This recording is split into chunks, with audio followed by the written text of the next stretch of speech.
Welcome to NightStoryX Fear, your horror channel where you will listen to real horror stories. Tonight, prepare yourself as we dive into tales of the unknown, the cursed, and the terrifyingly true. Keep your lights on, if you dare.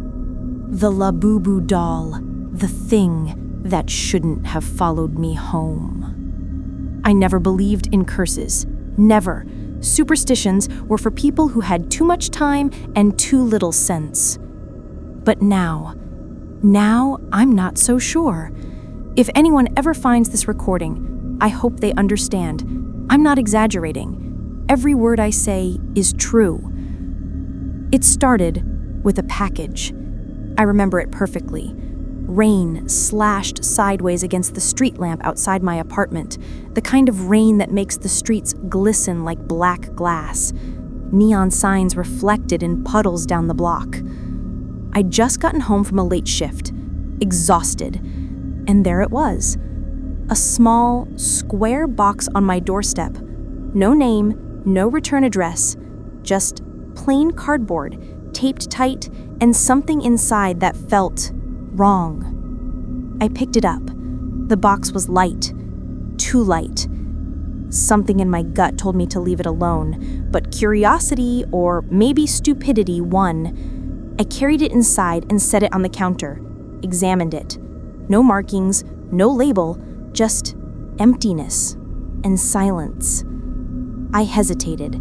Then I tore the tape. Inside lay a doll.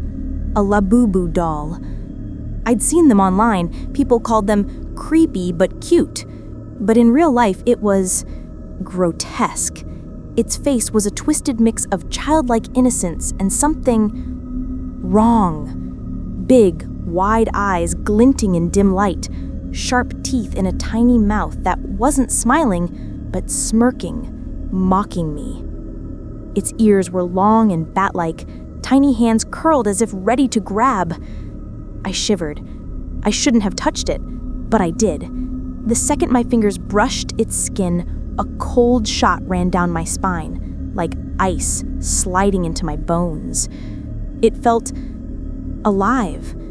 I laughed nervously. Of course it's not alive, I told myself, but the thought lingered, longer than it should have. I put it on the counter, a safe distance. That's when I noticed its eyes. They were following me. Not just the way a doll seems to watch, actively, deliberately. When I moved, the eyes moved with me. I rubbed my eyes. I was tired, overworked. The apartment was dark, only the kitchen light cast trembling shadows across the walls. When I looked back, the doll's head was slightly turned, not the way I left it. I froze. I set it on the shelf by the window. I didn't want to think about it. I went to bed, pulled the covers over my head, tried to sleep. But sleep didn't come. I thought I heard movement, scraping, tiny claws on wood. My heart hammered. I told myself it was the wind, the pipes, my imagination. But when I opened my eyes, there it was, on the floor, not on the shelf. Its head tilted, watching me, studying me. I froze, couldn't move, couldn't breathe. My heart seized. Then it blinked. I'm not exaggerating. It blinked. Its eyes, black glass, alive. I screamed. A loud, unthinking scream tore through the silence. I grabbed the doll and threw it in the closet, slammed the door. I tried to sleep, pretended it hadn't happened, told myself I was hallucinating, exhausted, imagining it. But fear doesn't stay quiet.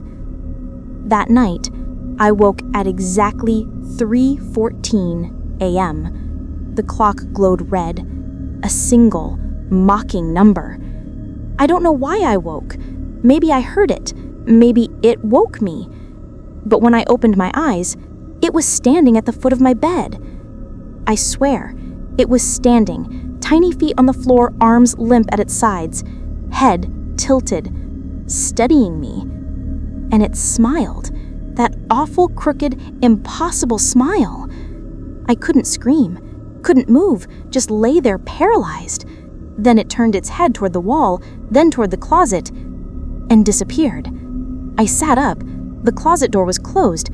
The doll was gone. I spent the rest of the night sitting on my bed, staring, listening. Every creak, every whisper of the wind, every tap of the rain made me flinch. I told myself I'd be fine in the morning. I'd throw it away or burn it, whatever it took. Morning came, gray and silent. I went to the closet. The doll was back on the shelf, just sitting, eyes following me. I don't know how to explain it. I tried to ignore it, convince myself I was imagining things. But then the whispers started. At first, I thought it was outside, someone in the hallway, but the apartment was empty. The whispers came from the doll, soft, hissing. Sometimes it called my name, other times it laughed, low, guttural, human, and yet not human. I tried recording it on my phone, prove I wasn't crazy. But when I played it back, silence, static. Every night, the doll moves closer, little by little, and every night, I wake at exactly 3:14 a.m., hearing the same whispers, the same laughter. I know I should destroy it. I can't. Something in its eyes pulls at me, something that knows me, and I think it's waiting. I barely sleep. I don't think I can anymore. Every time I close my eyes, I see it. Black glass eyes, smiling, alive, watching, waiting. At 3:14 a.m., it woke me. I heard breathing, heavy, slow, labored. Not mine. From the corner, I saw it, standing, balanced unnaturally on the shelf, head turned toward me, movements deliberate, smooth, intelligent. Then, it moved. Not falling, not tipping over. Moving impossibly, it leapt from the shelf to the floor, landed silently, then walked, leaning, twisting, shuffling toward my bed. I screamed. Voice shattered the silence. The doll stopped, head cocked, smirk stretching wider, teeth sharper. It whispered my name. Ethan. Inside my head, not from its mouth, a dark, wet voice, dripping, echoing. I bolted upright, lamp fell over, shadows danced, and the doll was on the bed. I can't describe it. It defies logic. Tiny hands grabbed my ankle, cold as ice, fused to my flesh. Muscles locked, couldn't move, couldn't scream. The room wasn't my room anymore. Walls warped, shadows stretched, ceiling pulsed. A low hum filled the air. The whisper, my name. Ethan, Ethan, Ethan. It started chanting. Old, dark syllables, burrowing under my skin. My body convulsed, vision blurred, head felt like it would split. Through it all, the doll smiled, watching, patient, waiting. I blacked out.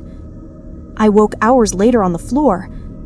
The doll in the closet, sitting, still, innocent.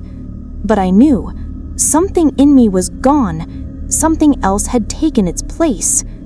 I tried leaving, packed my things, drove through the night. It followed. Mirrors reflected it. Shadows moved in the seat beside me. I wasn't alone. I'm losing my mind, and the doll feeds on that. Every fear, every twitch of imagination, every heartbeat, consumed, twisted. I don't know how much longer I can speak.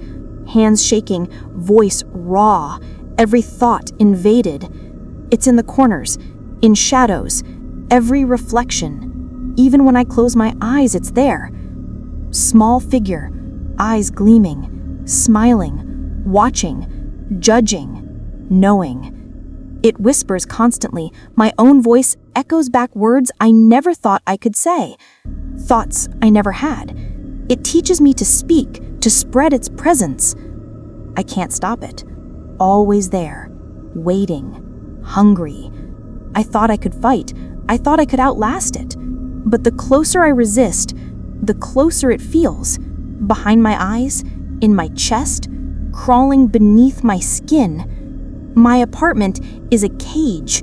Every corner, every shadow, every reflection, a threat. And it knows I see it. That's the worst part. I cannot hide, cannot escape, cannot rest.